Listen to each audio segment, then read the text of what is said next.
ጤና ይስጥልን እንደምናመሽታችኋል ውድ ተመልካቾቻችን የዕለተ ረቡዕ ሚያዝያ 29 2017 ዓመተ ምህረት ከአባይ ቴሌቪዥን የሚተላለፍላችሁ አውደ ዜና ተጀምሯል።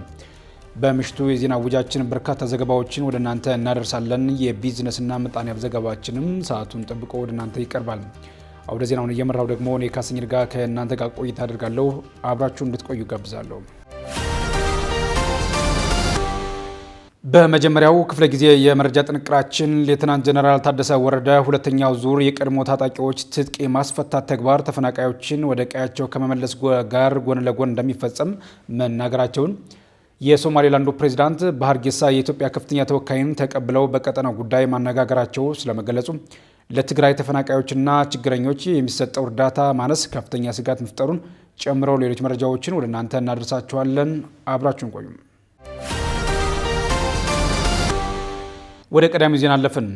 ሌተናንት ጀነራል ታደሰ ወረደ ሁለተኛው ዙር የቀድሞ ታጣቂዎች ትጥቅ የማስፈታት ተግባር ተፈናቃዮችን ወደ ቀያቸው ከመመለስ ጋር ጎን ለጎን እንደሚፈጸም ተናገሩ።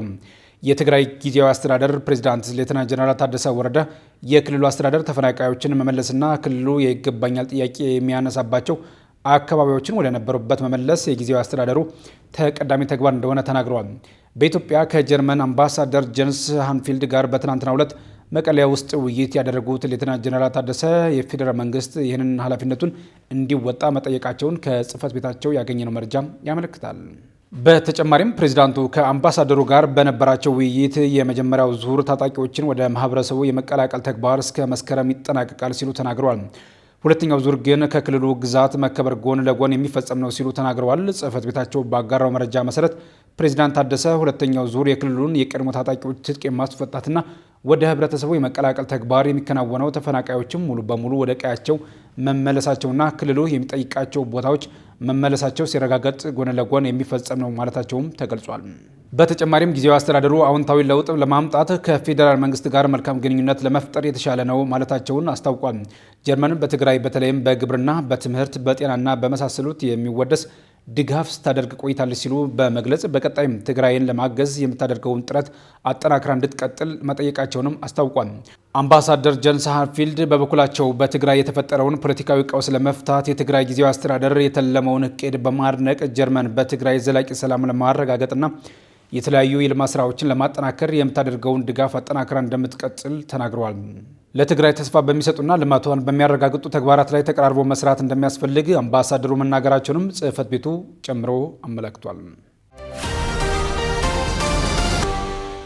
የሶማሌላንዱ ፕሬዚዳንት በሀርጌሳ የኢትዮጵያ ከፍተኛ ተወካይን ተቀብለው በቀጠናው ጉዳይ አነጋገሩ።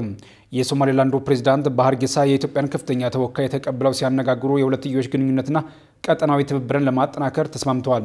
የሶማሌላንድ ፕሬዚዳንት አብዱራህማን መሐመድ አብዱላሂ ኢሮ በሶማሌላንድ የኢትዮጵያ ቆንጽላ ኃላፊ አምባሳደር ተሾመ ኦሹዴን በሀርጌሳ በሚገኘው ቤተ መንግስታቸው ተቀብለው በሁለትዮሽ ጉዳዮች ላይ አነጋግረዋል። ሁለቱ ወገኖች ትናንት ባካሄዱት ንግግር ያላቸውን የረጅም ጊዜ ዲፕሎማሲያዊ ግንኙነት ለማጠናከር በሚወሰዱ እርምጃዎች ዙሪያ መነጋገራቸውን ሃሮን ዲፕሎማት ዘግቧል። ይህ ውይይት የተደረገው ፕሬዚዳንቱ ለፓርላማ ባቀረቡት ዓመታዊ የሀገሪቱ ሁኔታ ንግግር ላይ ወደ ኢትዮጵያ ይፋዊ ጉብኝት ለማድረግ ዝግጅት እየተደረገ መሆኑን ማስታወቃቸውን ተከትሎ ነው።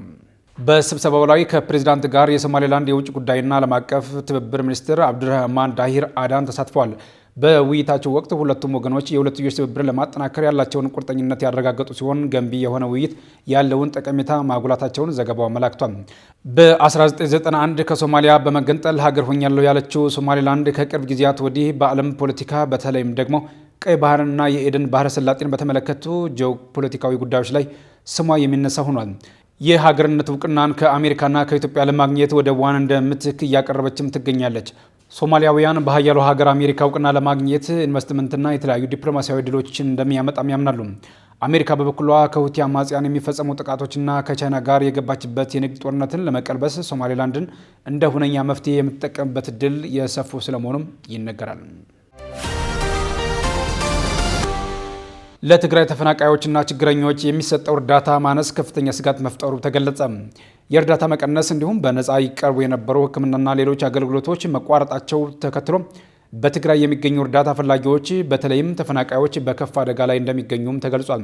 የክልሉ አስተዳደር ቁጥራዊ መረጃዎች እንደሚያመለክቱት በክልል ተፈናቃዮች ጨምሮ 2.4 ሚሊዮን ሕዝብ አስቸኳይ ሰብአዊ እርዳታ ይፈልጋል ተብሏል። ይህ ባለፉት ዓመት ከነበረው የእርዳታ ፈላጊ ሕዝብ መጠን በተወሰነ መልኩ መቀነስ ቢታይበትም አሁንም በክልሉ ያለ ሰብአዊ ቀውስ አሳሳቢ መሆኑን ማሳያ መሆኑም ይገለጻል። በተለይም በትግራይ የተለያዩ መጠለያ ጣቢያዎች ያሉ ተፈናቃዮች በወሳኝነት የሚሹት ይህ ድጋፍ በዓለም አቀፍ ደረጃ በተፈጠሩ ለውጦች ምክንያት የመቋረጥ እንዲሁም የመቀነስ አደጋ አንዣቦታል። በግጭት ምክንያት ተፈናቅለው በአክሱም የሚገኙ ተፈናቃዮች በተለይም ካለፈው የካቲት ወዲህ ለተፈናቃዩ በነፃ ይቀርቡ የነበሩ እርዳታዎች እና አገልግሎቶች አብዛኛዎቹ መቋረጣቸውን ገልጸዋል። ተፈናቃዩ እንዲሁም በአክሱም የሚገኙ ተፈናቃዮች አስተባባሪው አቶ ካሳይ አሳየኝ በተለይም በተለያዩ አገልግሎቶች መቋረጥ ምክንያት ተፈናቃዮች ሕይወታቸውን እንዲከብድ እንዳደረገውም ተናግረዋል። የትግራይ ክልል አደጋ ስጋት ስራ አመራር ኮሚሽን በበኩሉ እንደገለጸው በክልሉ ለበርካቶች እርዳታ የሚያቀርቡ ድርጅቶች የካቶሊክ እርዳታ አገልግሎት እንዲሁም የዓለም ምግብ መርሃ ግብር መሆናቸው የሚገልጽ ሲሆን የካቶሊክ እርዳታ አገልግሎት ብቻ በትግራይ በየወሩ ለ1.2 ሚሊዮን ሕዝብ የምግብ እርዳታ እንደሚያቀርብ ይገለጻል። የእርዳታ ድርጅቱ በትግራይ ለሚሰጠው እርዳታ ሙሉ በጀቱ ደግሞ በዩኤስአይዲ የሚሸፈን መሆኑ የተገለጸ ሲሆን የበጀቱ ቀጣይነት አደጋ ላይ መውደቁ ከሽሬ የተፈናቃዮች መጠለያ አስተያየታቸውን የሰጡት የዕድሜ ባለጸጋው አቶ ወልደ ሚካኤል አረፈ ወርሃዊ የምግብ ድጋፉ ቀንሶ ከ15 ኪሎ ወደ 12 አሁን ደግሞ ወደ 9 መውረዱን እንደነገሩት በመጥቀስ ዶይቼ ቬለ ዘግቧል። የተወዳጅ ተመልካቾቻችን እየተከታተላችሁ ያላችሁት ከአባይ ቴሌቪዥን የአውደ ዜና የመረጃ ሰዓታችን አሁንም እንደቀጠለ ነው። በአማራ ክልል ባለፉት 9 ወራት ውስጥ ብቻ 200 የሚሆኑ እናቶች ከወሊድ ጋር በተገናኘ ምክንያት ሕይወታቸው ማለፉ መነገሩን የትራንስፖርትና ሎጂስቲክስ ሚኒስቴር የሙያ ብቃት ምዘና ማረጋገጫ ያልያዘ አሽከርካሪ ማሽከርከር እንዳይችል ሊያግድ መሆኑን መግለጹን ጨምሮ ሌሎች መረጃዎችን ዳሩ ሰላም ተሾመ ይዛለች። ተከታትለን መለስ። በድጋሚ አብራችሁ ቆዩ። የትራንስፖርትና ሎጂስቲክስ ሚኒስቴር የሙያ ብቃት ምዘና ማረጋገጫ ያልያዘ አሽከርካሪ ማሽከርከር እንዳይችል ሊያግድ መሆኑ ተገለጸ። ከያዝነው ዓመት ጀምሮ በሀገር አቀፍ ደረጃ የአሽከርካሪዎች የሙያ ብቃት ምዘና እንደሚጀመር የትራንስፖርትና ሎጂስቲክስ ሚኒስቴር አስታውቋል። የብቃት ምዘናውን መስጠት ያስፈለገው 83 በመቶ በሀገሪቱ እየደረሰ የሚገኘው የትራፊክ አደጋ ከአሽከርካሪዎችና ተሽከርካሪዎች ጋር የሚያያዝ በመሆኑ ነው ተብሏል። ይህን ተከትሎም በዚህ ዓመት የብቃት ምዘናው ስራ ላይ ባሉ አሽከርካሪዎች እንደሚጀመር የትራንስፖርትና ሎጂስቲክስ ሚኒስቴር ዴኤታ አማካሪ አሰፋ ሀዲስ አረጋግጠዋል። በዚሁ መሰረት የህዝብና ደረቅ ጭነት ከ1 እስከ 3 ባሉ ደረጃዎች እንዲሁም ለፈሳሽ 1ና 2 አሽከርካሪዎች የሙያ ብቃት ምዘና እንዲሰጥ አብራርተዋል። የሙያ ብቃት ምዘና ከመሰጠቱ በፊት ለአሽከርካሪዎቹ የሙያ ስልጠና እንደሚሰጥም አስታውቀዋል። ከስልጠናው በኋላ የሙያ ብቃት ምዘና ወይም ሲኦሲ እንደሚወስዱና ፈተናውን ያለፉት መንጃ ፈቃዳቸው በዓለም አቀፍ ደረጃ ተቀባይነት እንደሚኖረው ገልጸዋል። በሌላ በኩል የሙያ ብቃት ምዘና ፈተናውን ወስደው ያላለፉ አሽከርካሪዎች እንደገና ስልጠና ወስደው ድጋሚ ይፈተናሉ ብለዋል። የሙያ ብቃት ምዘና ማረጋገጫ ያልያዘ አሽከርካሪ ማሽከርከር እንደማይችልም ነው አሰፋ ሀዲስ ያሳሰቡት። በቀጣይም የሙያ ብቃት ምዘናው ታክሲን ጨምሮ በሌሎችም አሽከርካሪዎች ላይ እንደሚተገበር ጨምረው መጠቆማቸውን ከትራንስፖርትና ሎጂስቲክስ ሚኒስቴር የማህበራዊ ትስስር ገጽ ያገኘነው መረጃ ያመለክታል። በቴክኒክና ሙያ ተቋማት ውስጥ ክህሎት ያለው የመምህራን እጥረት ከፍተኛ መሆኑን ጥናት አመላከተ። የፖሊሲ ጥናት ኢንስቲትዩት የቴክኒክና ሙያ ትምህርት ስልጠና ስርዓት ግንባታ ለኢትዮጵያ ኢኮኖሚያዊ ሽግግር በሚል ርዕስ ጥናት ማድረጉን አስታውቋል። የኢንስቲትዩቱ ጥናት እንደሚያሳየው በቴክኒክና ሙያ ተቋማት ውስጥ ክህሎት ያለው የመምህር እጥረት ከፍተኛ መሆኑን ገልጾ በተለይም ከዩኒቨርሲቲ ተመርቀው በቴክኒክና ሙያ የሚያስተምሩ መምህራን በኢንዱስትሪዎች የመስራት ልምድ ስለሌላቸው በሙያ የክህሎት እጥረት እንደሚታይባቸው ጥናቱ ጠቅሷል። በፖሊሲ ጥናት ኢንስቲትዩት መሪ ተመራማሪ የሆኑት ዶክተር አማረ ማተቡ ከቴክኒክና ሙያ ሰልጥነው የሚወጡ ባለሙያዎች የክህሎት ማነስ እንደሚታይባቸው አምራች ተቋማት ነግረውናል ማለታቸውን ሸገር ዘግቧል። ከዚህ ባለፈም በዘርፉ ተሰማርተው ከሚያስተምሩ መምህራን መካከል የተግባር ተኮር የስራ ልምድ የሌላቸው መምህራን አሉ መባሉን ዶክተር አማረ ተናግረዋል። በቴክኒክና ሙያ ተቋማት ለተግባር መማሪያ ተብለው የተገዙ ቁሳቁሶች ዘመኑ እየሄደበት ካለው ቴክኖሎጂዎች ጋር የማይጣጣም በመሆኑ ሰልጣኙ ወደ ስራው ዓለም ሲገባ አዲሱን ቴክኖሎጂ ለመላመድ እንደሚቸገር ጥናቱ ያስረዳል። ከአዲስ አበባ ውጭ ባሉ የሀገሪቱ አካባቢዎች በቴክኒክና ሙያ ተቋማት የሚታየው ብቁ የሆነ የመምህራን እጥረት ብቻ ሳይሆን በተግባር ትምህርት ለመስጠት የሚያገለግሉ ግብዓቶችና ላቦራቶሪዎች እጥረት መኖሩ በጥናቱ ተጠቅሷል። እንደ ሀገር ክህሎት ያለው ባለሙያ ለማፍራት ከተፈለገ በቴክኒክና ሙያ ተቋማት ውስጥ የሚታየውን ችግር ለመፍታት መንግስትም ሆነ የግሉ ዘርፍ ላቦራቶሪዎችን በሚገባ ማዘመንና ማደራጀት ለተቋማቱ የሚሰጡትን በጀት ከፍ ማድረግ አለባቸው ብለዋል። በጥናቱ ላይ የተሳተፉት ዶክተር አማረ ማተቡ በአማራ ክልል ባለፉት 9 ወራት ውስጥ ብቻ 200 የሚሆኑ እናቶች ከወሊድ ጋር በተገናኘ ምክንያት ህይወታቸው ማለፉ ተነገረ። በአማራ ክልል ጤና ቢሮ የእናቶች የህፃናትና አፍላ ወጣቶች ክፍል ዳይሬክተር አቶ መልሰው ጫን ያለው ይህ ቁጥር በጤና ተቋማት ብቻ ባለፉት 9 ወራት የተመዘገቡ መሆናቸውን እየገለጹ ሲሆን በማህበረሰቡ ውስጥ ገብቶ የችግሩን ጥልቀት በትክክል ለመረዳት አልተቻለም ብለዋል። የኛ ቁጥር የጤና ተቋሞቻችን ብቻ ሪፖርት የሚያደርጉት ነው። አሁን ባለው ሁኔታ ማህበረሰቡ ውስጥ ያለው መረጃ እየደረሰን አይደለም ያሉት ዳይሬክተሩ እናቶች የጤና ተቋማት ከደረሱ በኋላ እንዳይሞቱ እየሰራን ባለንበት ሰዓት ይህ ቁጥር ቀላል አይደለም ሲሉ ተናግረዋል። ያገኘነው መረጃ በእኛ የምዝገባ ስርዓት በ9 ወር ተመዝግቦ ያገኘነውን ብቻ ነው ያሉት ዳይሬክተሩ ካለፈው ዓመት ጋር ለማነጻጸር ግጭቱ የተጀመረበት ጊዜ በመሆኑ በተቋማት የወለዱ እናቶቻችን ቁጥር ትንሽ ነበር። ተቋማትም የተሟላ ሪፖርት እያቀረቡ አልነበረም። ስለዚህ የባለፈውን ዓመት እንደ ማነጻጸሪያ መውሰድ ለኛ ክልል አይሰራም ሲሉ እንደነገሩት በመጥቀስ ቲክቫ ዘግቧል። በዚህ ዓመት በችግር ውስጥ ሆነንም ከአምና ተምረን እናቶችና ህጻናት መድረስ አለባቸው ብለን ሆስፒታሎችን፣ ጤና ተቋማትንና ጤና ኬላዎችን ተዘግተው የነበሩትን እያስጀመርን ነው ያሉ ሲሆን ከአምናው የዘንድሮ ትንሽ ይሻላል ሲሉም ገልጸዋል። ስጋታችን የእናቶች ሞት ሪፖርት እየተደረገ አይደለም ያሉት ዳይሬክተሩ የሚያሳስበን ለችግሩ እኛ መድረስ አለመቻላችን ነው ብለዋል። ቤተሰብ በሕክምና ተቋም መውለድ አለባት ብሎ መወሰን ላይ እየዘገየ ነው። ከተነሳችን በኋላ መንገዱ አስቸጋሪ ነው፣ መኪና አይገባበትም ሲሉም ችግሩን አንስተዋል። ዶናልድ ትራምፕ አሜሪካ የሁቲ አማጽያን ላይ የምትፈጽመውን ጥቃት ልታቆም መሆኑን ተናገሩ። ዶናልድ ትራምፕ የየመን የሁቲ አማጽያን ጥቃት መፈጸም በማቆማቸው አሜሪካም የምትፈጽመውን የአየር ድብደባ ልታቆም መሆኑን ተናግረዋል። ኦማን በበኩሏ በኢራን በሚደገፉት አማጽያን በቀይ ባህር ላይ በሚንቀሳቀሱ የንግድ መርከቦች ላይ ጥቃት ላለመፈጸም መስማማታቸውን አስታውቃለች። ዶናልድ ትራምፕ ከካናዳው ጠቅላይ ሚኒስትር ጋር በዋሽንግተን በተገናኙበት ወቅት ሁቲዎች መዋጋት አይፈልጉም፣ እኛ ደግሞ ያንን እናከብራለን፣ እናም የአየር ድብደባ ማካሄዳችንን እናቆማለን፣ ስለዚህ እነሱም ጥቃት ማድረሳቸውን አቁመዋል ብለዋል። ይሁን እንጂ ሁቲዎች እስካሁን ድረስ ተደረሰ ስለተባለው ስምምነት ያሉት ነገር የለም። በመጋቢት ወር አሜሪካ በሁቲዎች ላይ የምትፈጽመውን ጥቃት አጠናክራ ቀጥላ በየመን 1000 ኢላማዎች ላይ ጥቃት መፈጸሙን የመከላከያ ኃይሉ አስታውቋል። የኦማን ውጭ ጉዳይ ሚኒስትር ባድር አልቡሳይዲ ውጥረቶች እንዲረግቡ ሀገራቸው ማሸማገሏን ተናግረዋል። ወደፊት ሁለቱም ወገኖች አንዳቸው ሌላኛቸው ላይ ጥቃት አይፈጽሙም። በቀይ ባህርም ሆነ በባል አልመንደብ የአሜሪካ መርከቦችን ጨምሮ ሌሎች የዓለም አቀፍ የንግድ መርከቦች በነጻነት እንዲቀስፉ እንዲሁም የተሳለጠ ፍሰትን ለማረጋገጥ ተስማምተዋል ብለዋል።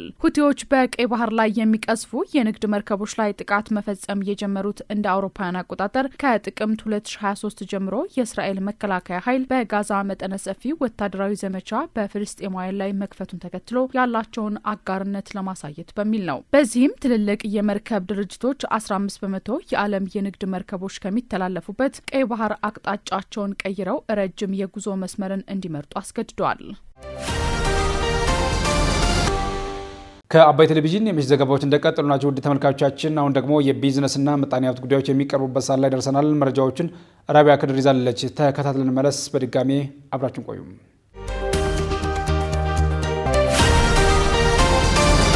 የፌዴራል መንግስት የማያውቃቸው ኬላዎች እንዲነሱ ጠቅላይ ሚኒስትሩ ቢወስኑም በክልሎች የሚተዳደሩ 297 ያልተነሱ ኬላዎች መኖራቸው ተነገረ። የገቢዎች ሚኒስቴር በትናንትናው ዕለት ለሕዝብ ተወካዮች ምክር ቤት የ9 ወራት የስራ ክንውን ሪፖርቱን አቅርበዋል። በምክር ቤቱ የፕላን በጀትና ፋይናንስ ጉዳዮች ቋሚ ኮሚቴ በክልሎች እንዲነሱ የተወሰኑ ኬላዎች ባለመነሳታቸው በገቢና ወጪ ንግዶች ላይ እንዲሁም በሸቀጦች ነጻ ዝውውር ላይ አሉታዊ ጫና እያሳደረ እንደሆነ ማረጋገጡን ተናግሮ ለምን ኬላዎች እንዳልተነሱ ሲል ጠይቋል።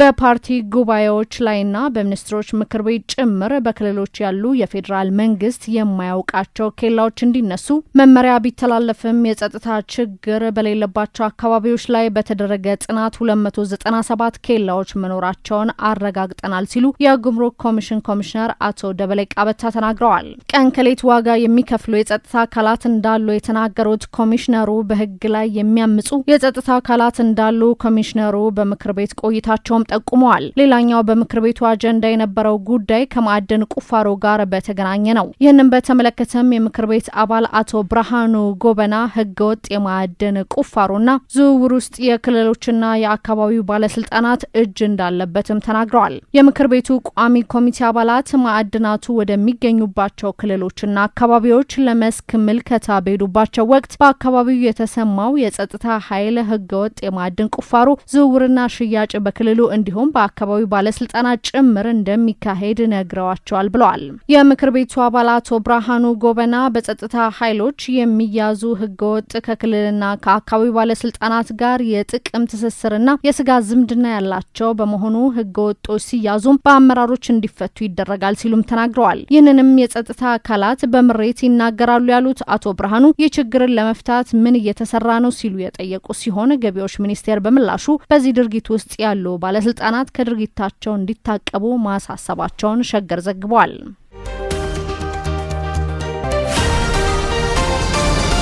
የኢትዮጵያ ምድር ባቡር ኮርፖሬሽን የቱርክ ስራ ተቋራጭ ካቀረበበት ክስ በአመዛኙ ማሸነፉ ተሰማ።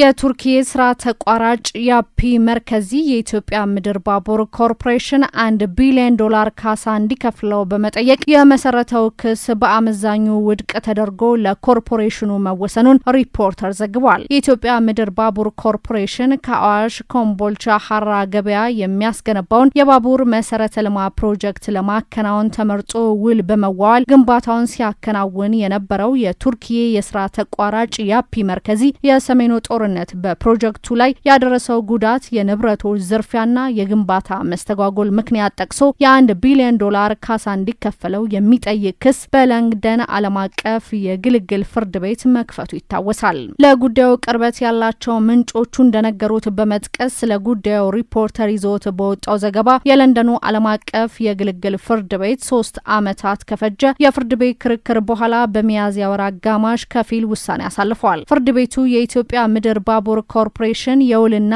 የሕግ መከራከሪያዎችን በመቀበል የስራ ተቋራጩ በኮርፖሬሽኑ ላይ ካቀረበው $1 ቢሊዮን የካሳ ክፍያ ጥያቄ ውስጥ አመዛኙን ውድቅ ማድረጉን ዘገባው አክሏል። የለንደኑ ፍርድ ቤት ከፊል ውሳኔ ለኢትዮጵያ እንደ ድል ቢቆጠርም ቀሪ ክርክሮች መኖራቸውም ተጠቁሟል። የቱርክዬ ተቋራጭ ያፒ መርከዚ በኮርፖሬሽኑ ላይ በለንደን ዓለም አቀፍ ፍርድ ቤት የመሰረተው ክስና የጠቀሰው ካሳ በኢትዮጵያ ላይ በዓለም አቀፍ ፍርድ ቤቶች ከቀረቡ ክሶች ከፍተኛውና ትልቁ መሆኑንም ዘገባው አክሏል። የኮርፖሬሽኑ ዋና ስራ አስፈጻሚ የሆኑት ኢንጂነር ህሊና በላቸው ጉዳዩ በከፍተኛ ጥንቃቄና ክትትል ሲመሩ መቆየታቸውን ጠቅሰው ታዋቂው ኢትዮጵያዊ የህግ ባለሙያና ተመራማሪ ፕሮፌሰር ጥላሁን ተሾመ እንዲሁም የኮርፖሬሽኑ የህግ አገልግሎት ኃላፊ አቶ ካሳሁን ሙላቱ ኮርፖሬሽኑን ወክለው ክርክሩ ላይ መሳተፋቸውን ጠቁመዋል። በአሁኑ ወቅት ኮርፖሬሽኑ ግንባታው የተቋረጠውን የአዋሽ ኮምቦልቻ ሀራ ገበያ የባቡር መስመር ልማት ቀሪ ስራዎችን ለማጠናቀቅ በአጭር ጊዜ ውስጥ አጠናቆ የትራንስፖርት አገልግሎቱን ለማስጀመር የሚያስችሉ እንቅስቃሴዎች እያደረገ መሆኑም ታውቋል።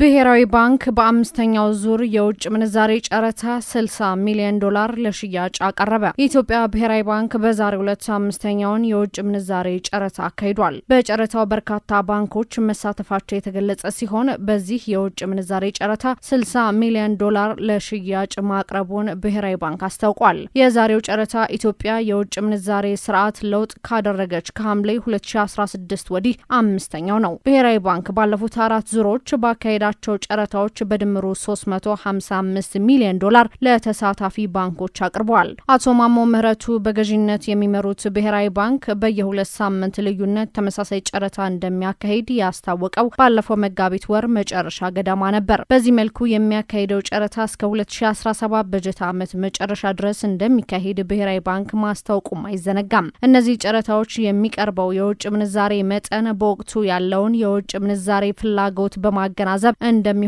አቶ ማሞ ምህረቱ በዚህ ወቅት ተናግረውም ነበር። በዚህ መሰረት ባለፈው መጋቢት ወር መጨረሻ በተካሄደው ጨረታ 50 ሚሊዮን ዶላር ለጨረታ የቀረበ ሲሆን በዚህ ጊዜ ለ1 ዶላር የቀረበው አማካኝ ዋጋ 131 ብር ከ7 ሳንቲም ሆኖ ተመዝግቧል። በተመሳሳይ መልኩ በሚያዝያ ወር የመጀመሪያ ሳምንት በተካሄደ ጨረታ 70 ሚሊዮን ዶላር ለጨረታ ቀርበዋል። ለ1 ዶላር በአማካኝ 131 ብር ከ1 ሳንቲም በቀረበበት በዚህ ጨረታ በጥያቄያቸው መሰረት ለ26 ባንኮች የውጭ ምንዛሬ መከፋፈሉን ብሔራዊ ባንክ አስታውቋል። ስትከታተሉት የነበረው የዕለተ ረቡዕ ሚያዝያ 29 2017 ዓ.ም የምሽቱ የመረጃችን ይመስል ነበር። አብራችሁ ስለነበራችሁ ምስጋናችን ከልብ ነው። በያላችሁበት መልካም ምሽት።